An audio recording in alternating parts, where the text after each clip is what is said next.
Namaste, and welcome to our continuing series on the life divine with our beloved Ranga.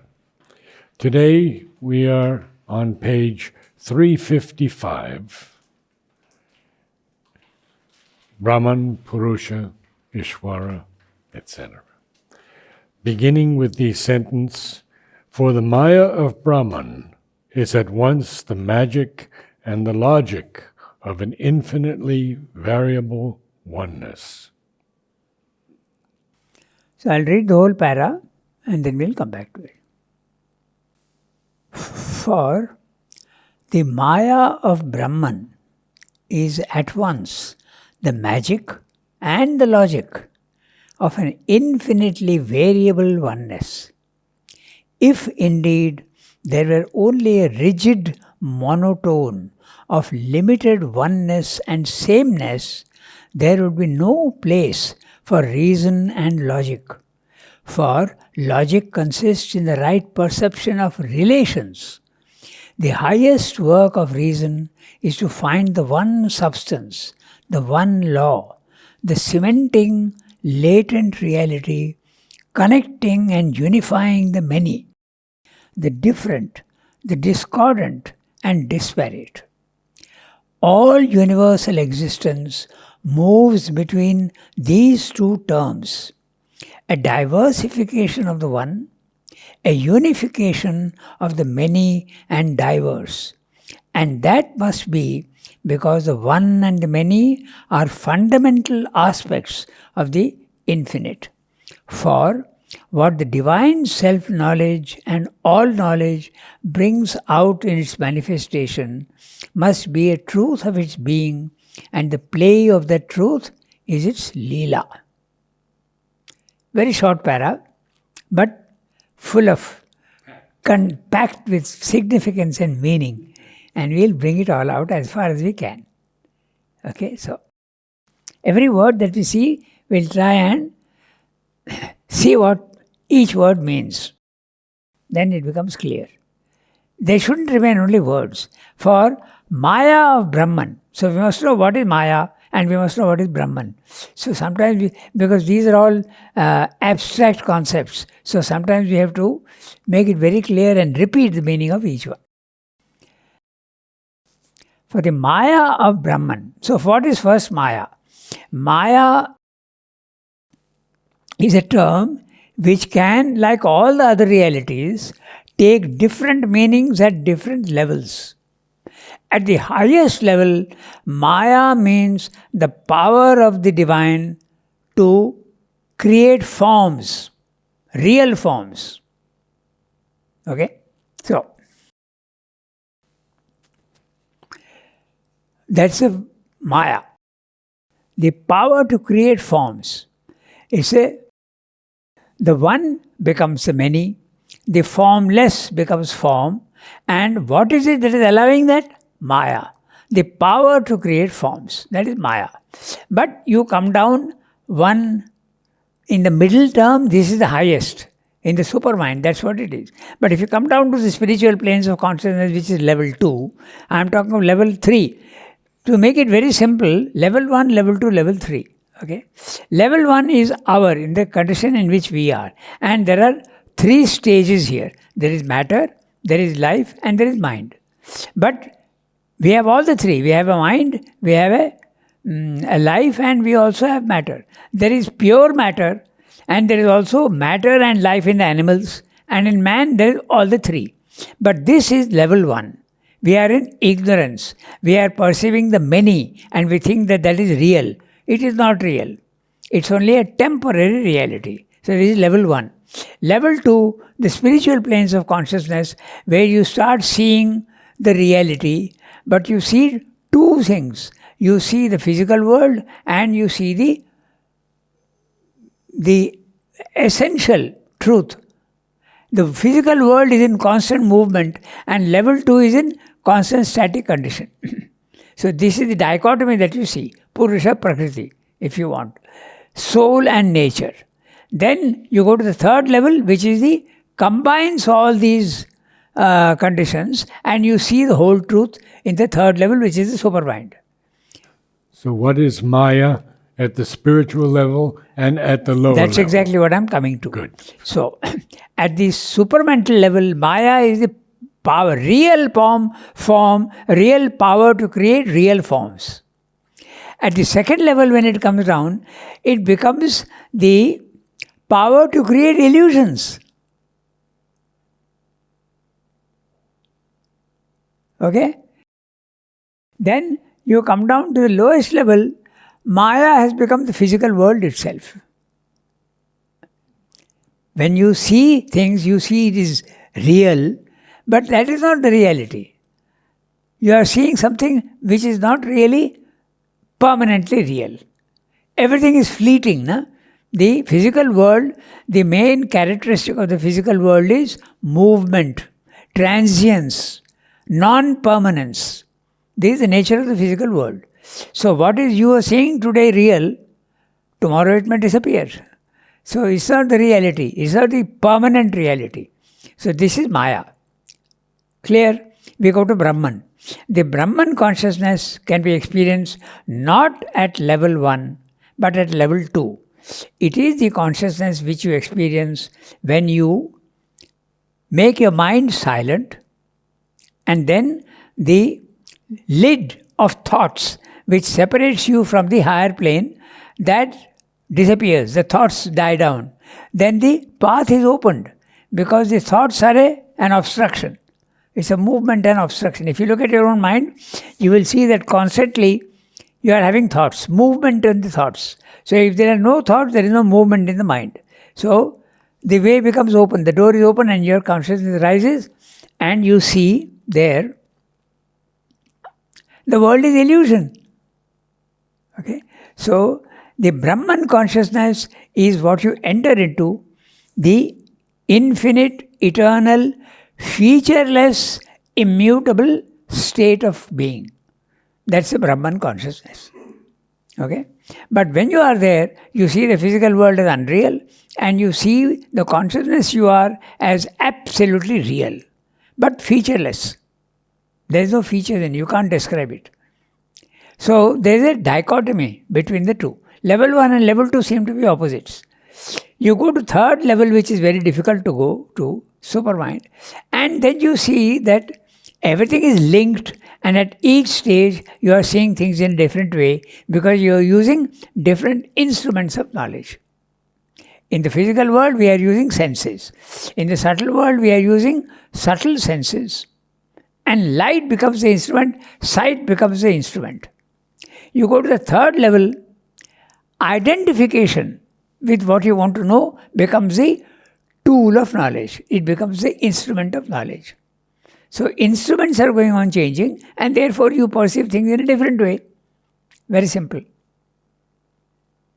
So Brahman consciousness is impersonal, featureless, immutable consciousness at level 2. Level 3, the Brahman consciousness becomes both impersonal as well as personal. Clear? 1, 2, 3. So, for the Maya of Brahman is at once a magic and the logic of an infinitely variable oneness. So, let's look at this. Variable oneness, opposites.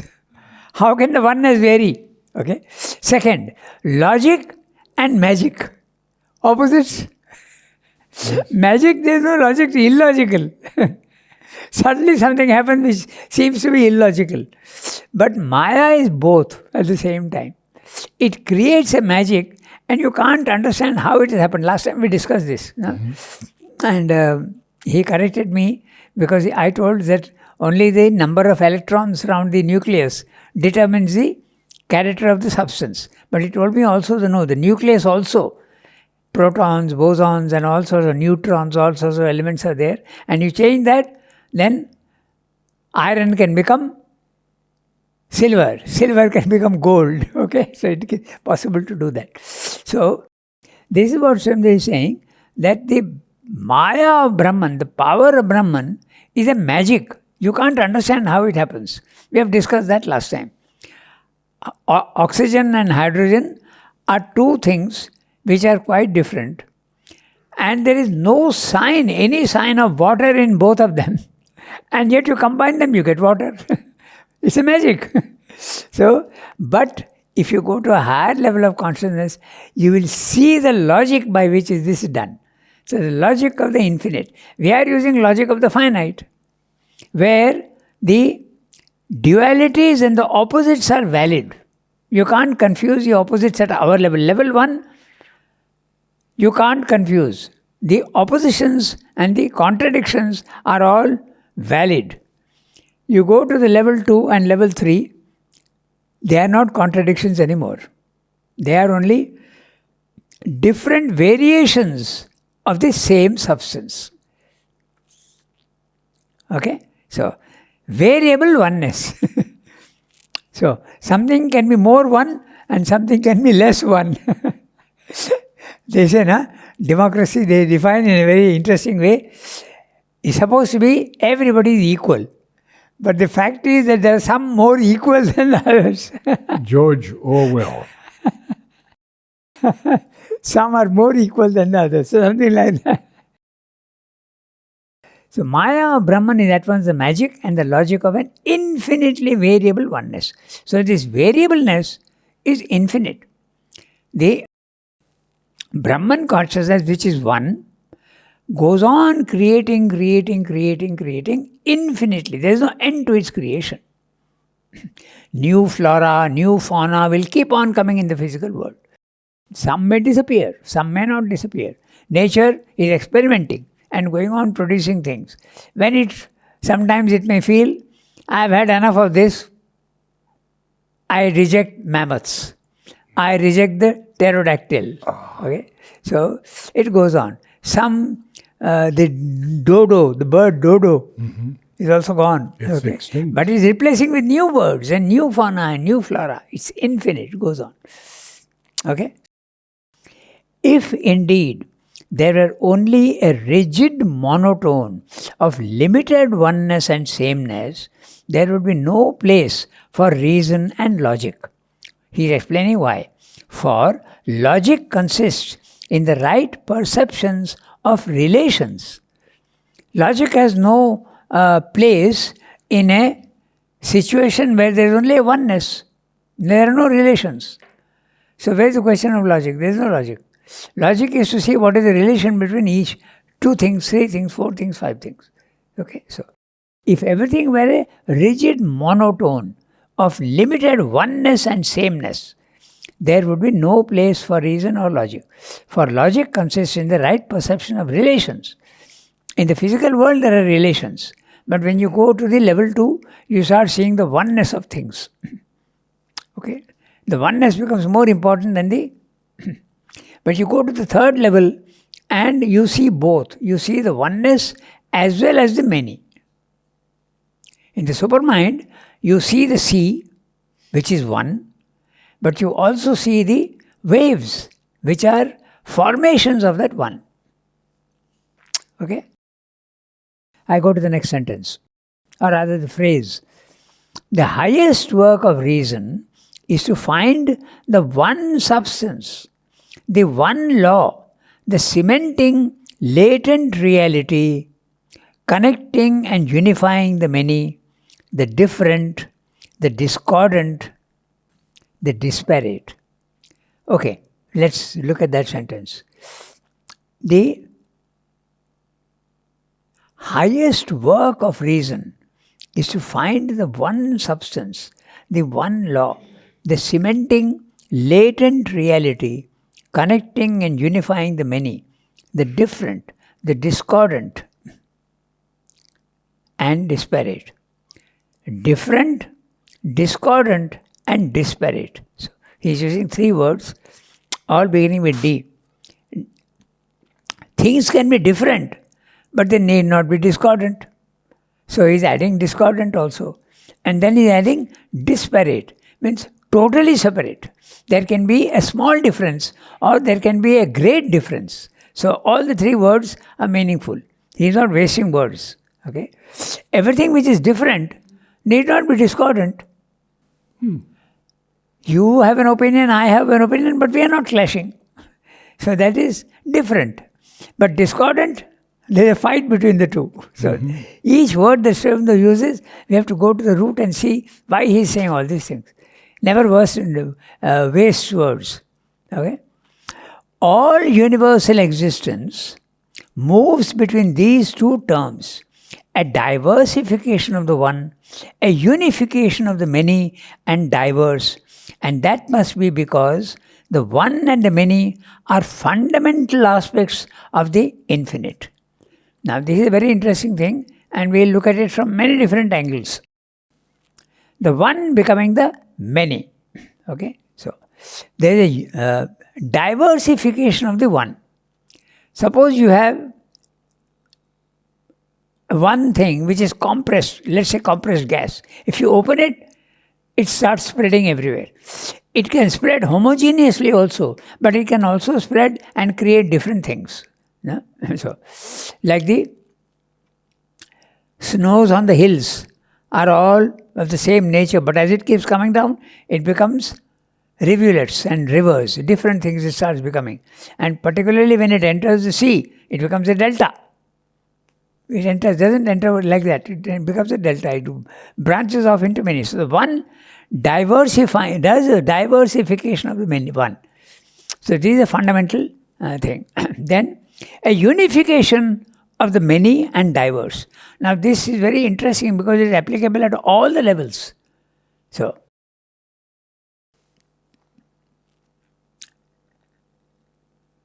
we have all heard of Om. No? You are the expert in the Om. So what is that Om? The one starts producing the universe. It starts creation. Creation starts with Om.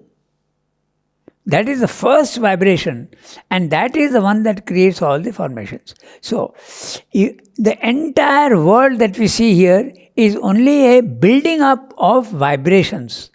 When you go to the higher levels of consciousness, you see everything in terms of vibrations only. Everything is vibrations. So, what are the 5 basic vibrations? When you go to a spiritual level of consciousness, you see that there are basically 5 vibrations only.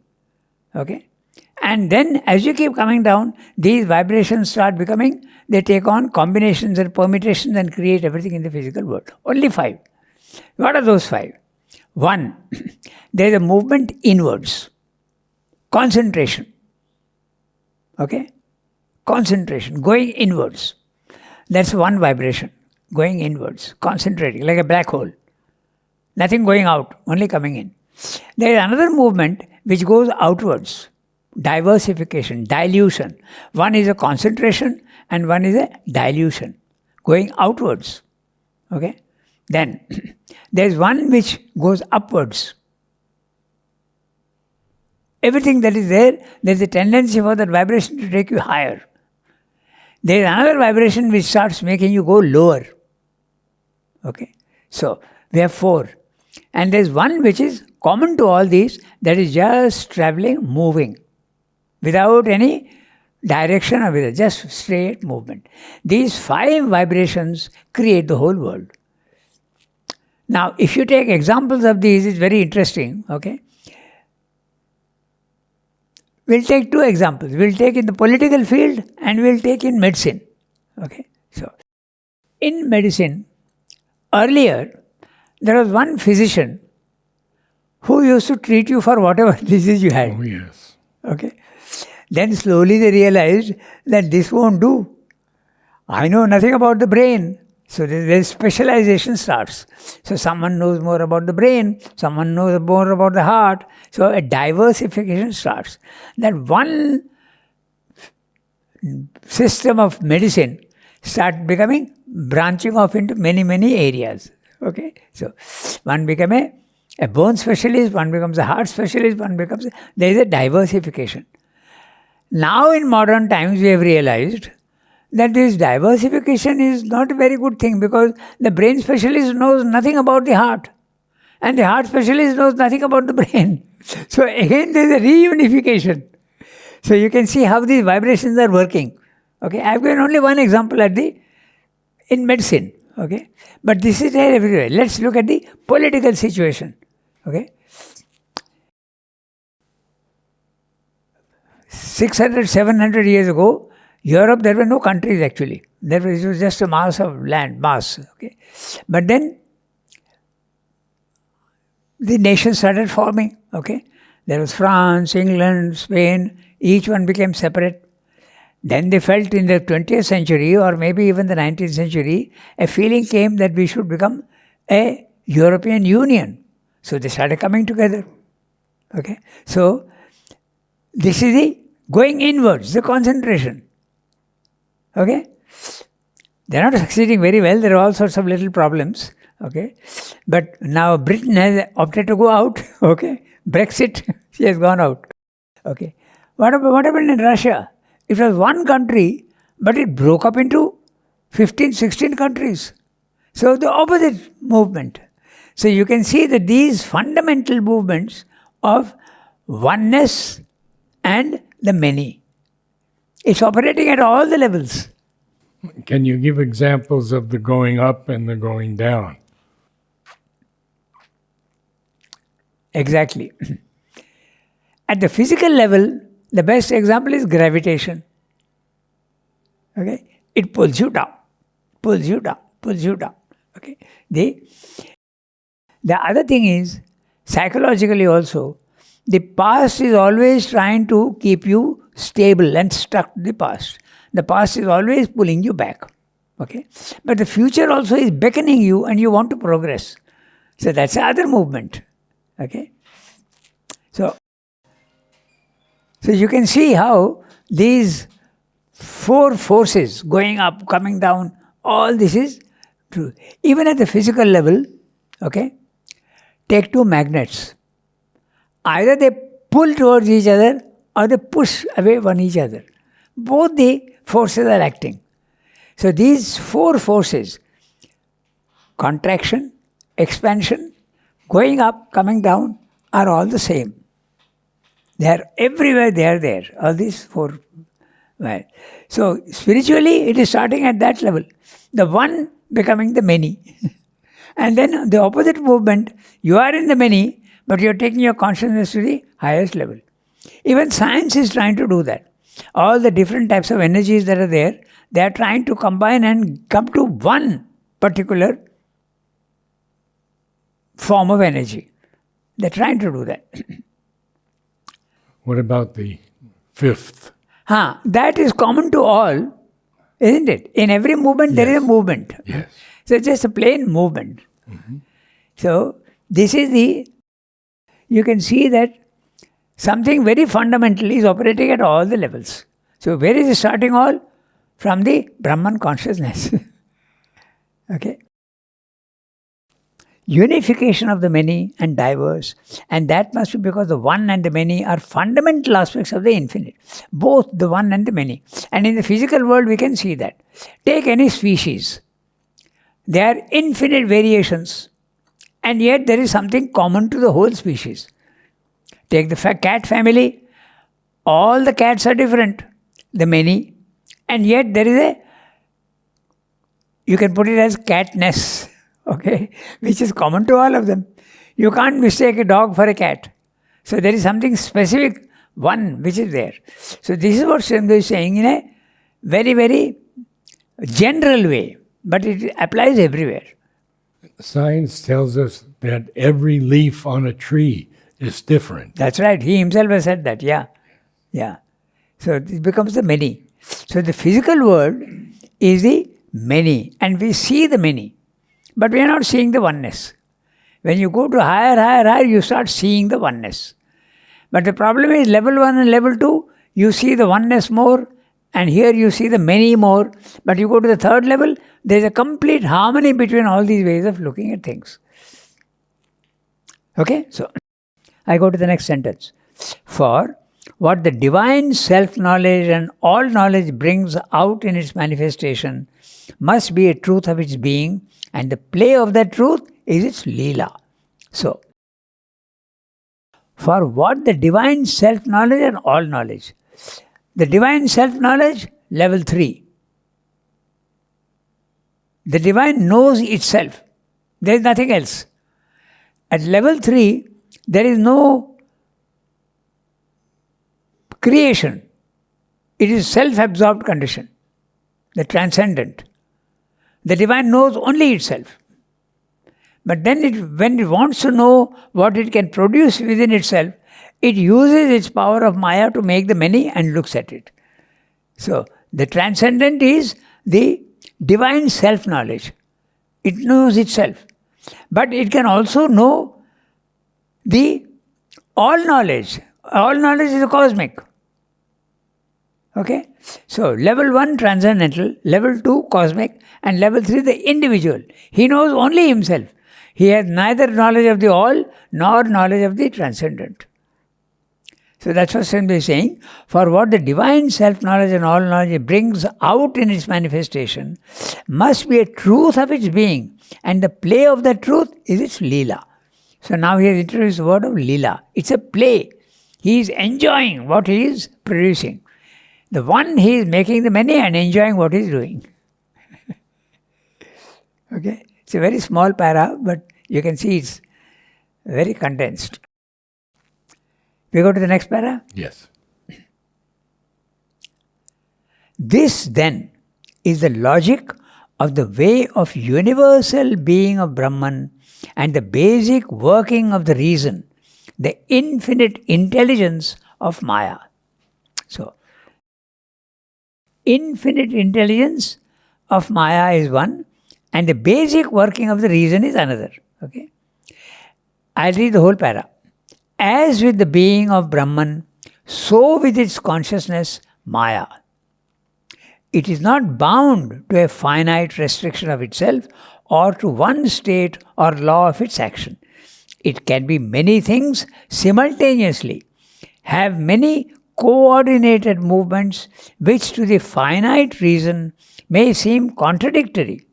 It is one but innumerably manifold, infinitely plastic, inexhaustibly adaptable.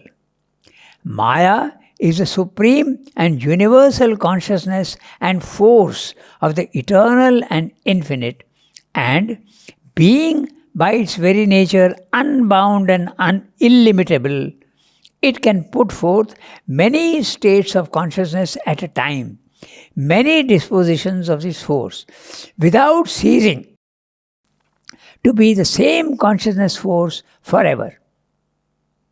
It is at once transcendental, universal, and individual.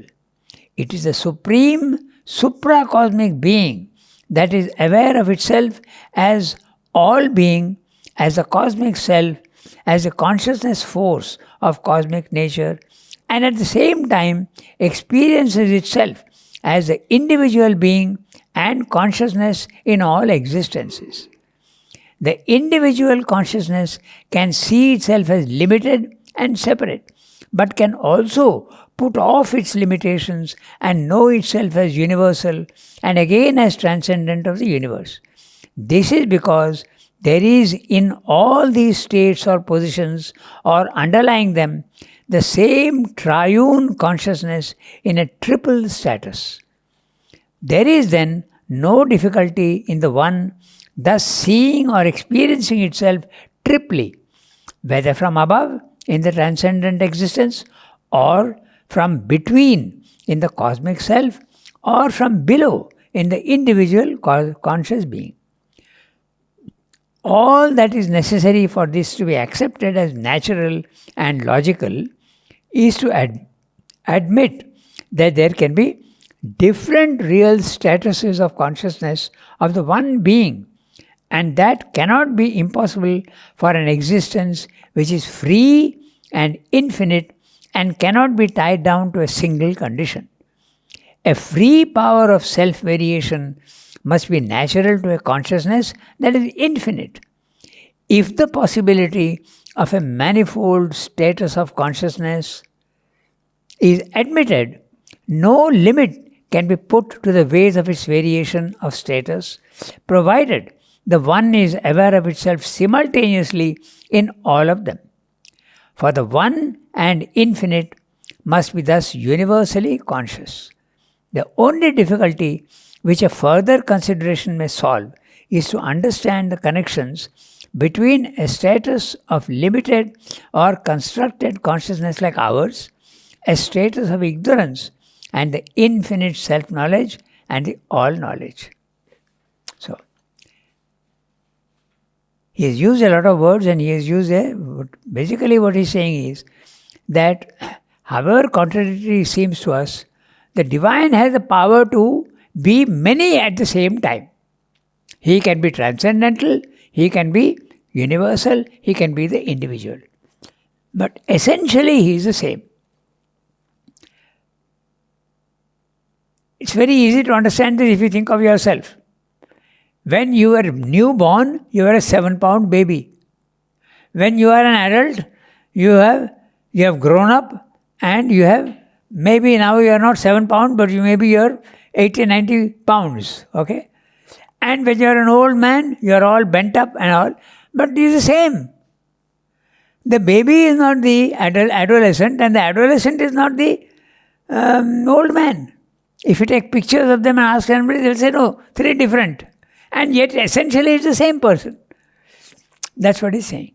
The divine is capable of being transcendental, cosmic, as well as individual. That's basically what he's saying. Logically, you may find it difficult that the same thing can be in 3 different states. How can it be one and the many at the same time? But that's because we are thinking in very limited logic. You have to use the logic of the infinite.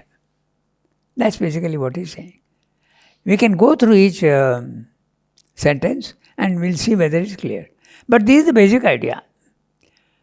The divine cannot be forced to be only this or only that. He can be whatever he wants, because he is totally free and infinite.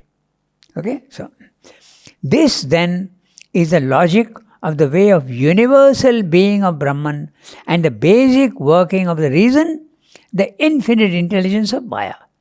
The basic reason of reworking of the reason and the infinite intelligence of Maya. As with the being of Brahman, so with its consciousness, Maya. Okay? It is not bound to a finite restriction of itself or to one state or law of its being. You cannot restrict it. Okay? It's infinite. It can be many things simultaneously, have many coordinated movements which to the finite reason may seem contradictory. It is one but innumerably manifold, infinitely plastic, inexhaustibly adaptable. You can also think of light. Okay? Basically, all light is only vibration. You measure it in megahertz or whatever. So suppose it's 50 megahertz, okay, 50 it is vibrating 50 times in 1 second. It may be red.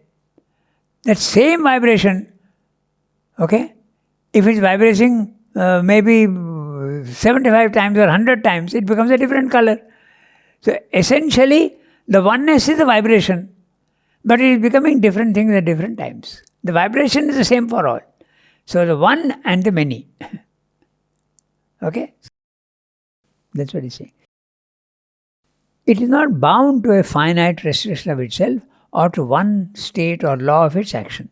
It can be many things simultaneously, have many coordinated movements which to the finite reason may seem contradictory. It is one but innumerably manifold. One but manifold. Infinitely plastic, inexhaustibly adaptable. Inexhaustibly adaptable, that we have also seen. Yeah? We gave example the other day. I think we discussed that to a certain extent. Now, we feel that the ears are meant for hearing, but can adapt itself to many other functions. Okay, the nose is, we feel, is for breathing, but it adapts itself to many other functions. The tongue is meant for tasting. It's not limited to that. It can adapt itself to many other things. We had a discussion on that the other day, right? Remember? The ear can become for cooling the blood in an elephant. Okay, the nose can be that of an anteater. Okay, it can go and suck up ants from inside. So many different types of things. Okay, so the nails, okay, are meant to protect the end of your. But no, it need not be that. It can develop into claws. It can develop into sharp talons in birds, and they use it for different things. So adaptable. Somebody is using the word adaptable also. Okay, it can adapt itself to any situation. Inexhaustibly adaptable. So if you give examples to yourself, you understand what Swamdev is saying. Inexhaustibly adaptable. If you stay put, but if you give examples to yourself, you will see how rich his sentence is. You know? So, Maya is the supreme and universal consciousness and force of the eternal and infinite. So which is the eternal and infinite? The Brahman consciousness, which can be transcendental, it can be cosmic, it can be individual. Okay, so Maya is the supreme and universal consciousness and force. Note that. Chit Shakti. The highest reality is Satchid Ananda. It seems to be three, but actually it's all one, rolled into one. It's a substance which is conscious of itself and which is a force, and it's also got bliss in it. So all the three are one. Shades of that we can understand also when in the physical world also there seem to be three different things, but actually they are all intimately related with each other. Love, joy, and beauty. No? Joy or bliss, okay? When you love something, there is always a joy. And you start perceiving beauty also. And when you see beauty, there is also joy.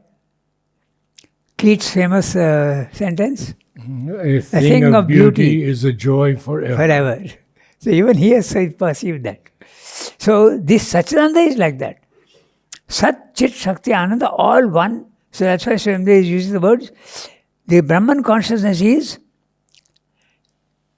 supreme universal consciousness and force of the eternal and infinite, and being by its very nature unbound and illimitable, it can put forth many states of consciousness at a time, many dispositions of its force, without ceasing to be the same conscious force forever. It is always the same, and it is going on producing different things.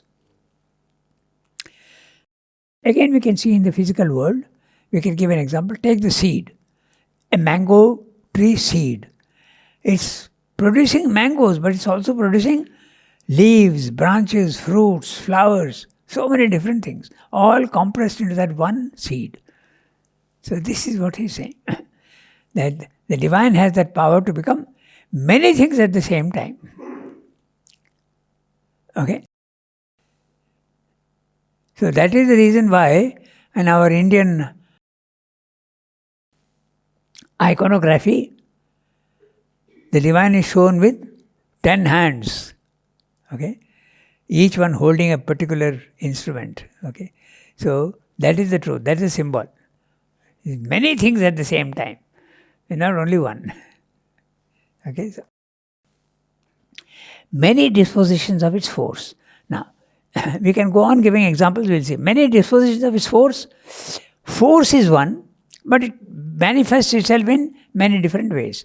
We discussed this last time also. Force we don't see. We see only the results of force. Okay? We don't see electricity, but we can run a motor with electricity, we can heat water with electricity, we can light a bulb with electricity. We can see the results of electricity, but we don't see electricity itself. So force can take many. The force is saying it can create many dispositions of its force without ceasing to be the same conscious force forever. It is at once transcendental, universal, and individual. Transcendental is the state of the consciousness which is inward looking. It is not producing the universe. When you experience the transcendental, when the individual experiences the transcendental consciousness, the world doesn't exist for him. only the divine exists for him. It's a condensed consciousness going inwards. But if you experience the universal, which is one step lower, you see the many. And then finally you come down, you become the many. You become the individual now is conscious only of himself. So the divine can be all these things at the same time. That's what he's saying. Okay? It can put forth many states of consciousness, many dispositions of force, without ceasing to be the same conscious force forever. It is at once transcendental and universal and individual. It is the supreme supra-cosmic being that is aware of itself as all being, as a cosmic self, as a consciousness force of cosmic nature, and at the same time experiences itself as the individual being and consciousness in all existences. It can experience all these different states. And each one can become the other. The possibility is there. So therefore the individual, you can have a cosmic consciousness, you can also have a transcendental consciousness. Because there is a connection between all these. That's what he's saying. The individual consciousness can see itself as limited and separate, but can also put off its limitations and know itself as universal and again as transcendent of the universe. So the human being can experience all these states. He can experience the cosmic consciousness. He can feel himself to be one with everybody. This is very common in spiritual experience. You see that there are many sonnets of Sri Aurobindo where he says, he describes the cosmic consciousness. He says to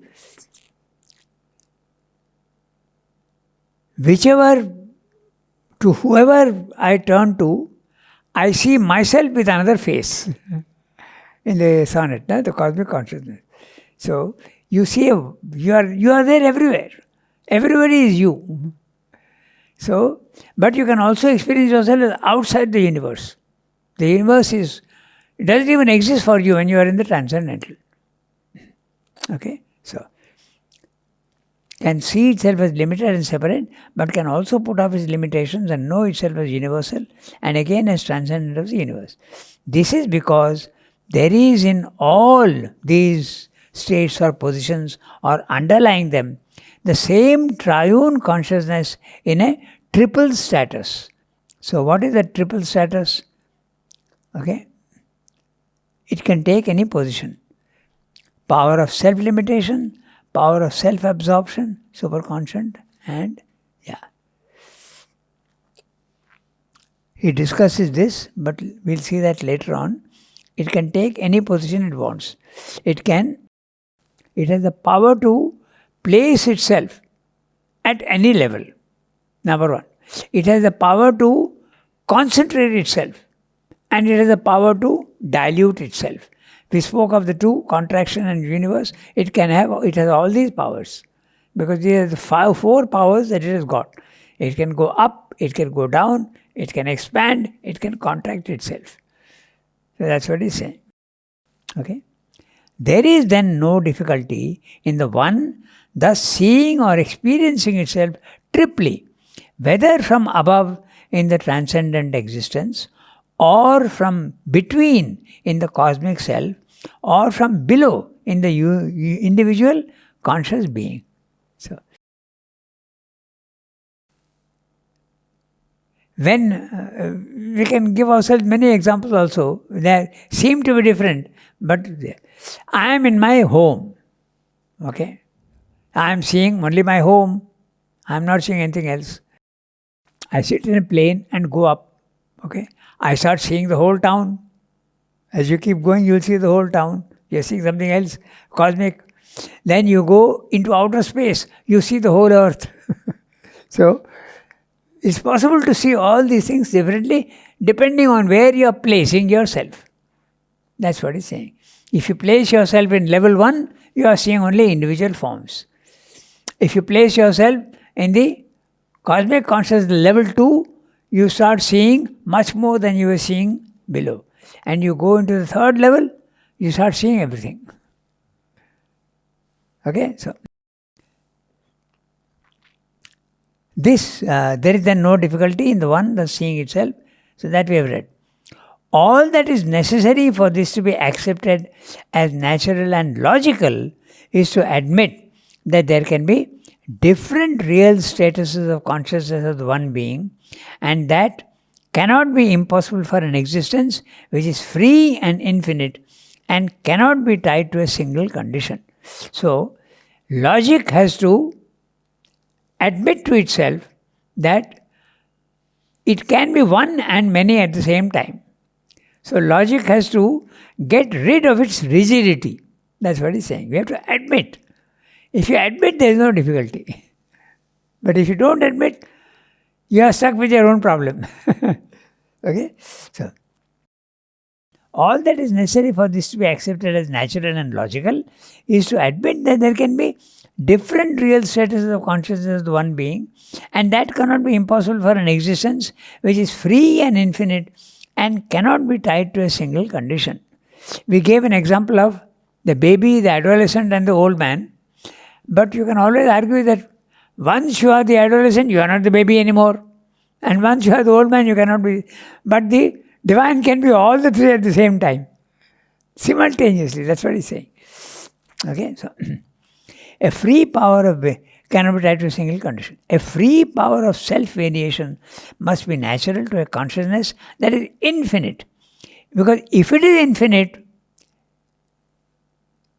it must have the power to produce whatever it wants, take any status. If you say no to it, it cannot be infinite. Okay, so that's what he's saying.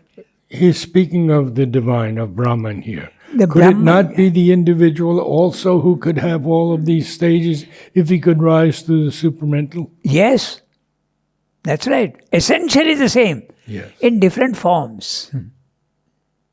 Again, we come back to that example of the water. Ice, water, water vapor. Same thing taking different forms. So the individual is the lowest form, the water is the middle form, and the water vapor is the higher form. Level 1, level 2, level 3. Okay, so if the possibility of a manifold status of consciousness is admitted, no limit can be put to the ways of its variation of status, provided the one is aware of itself simultaneously in all of them. So it has to be, you must be able to place yourself anywhere at one time. Now, in spiritual experience, normally what happens is, when an individual rises to one plane of consciousness, he is normally not aware of the other planes.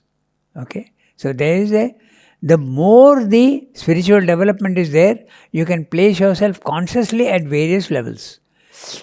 The phenomenon of trance, okay?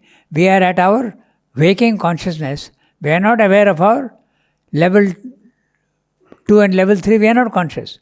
But if you go to level 1, you are in a trance, you are not conscious of the physical world, but you are conscious of the level 2. You are conscious of the reality of things, subtle things. Okay? But, so there is a difference between a soul that can place itself at any higher levels also, but there is a difference of a soul which can place itself in various planes at the same time. So, when Srimamda and Mother are talking to you, you think that they are at level 1? No, their consciousness is also there at the level 2 and sometimes even level 3.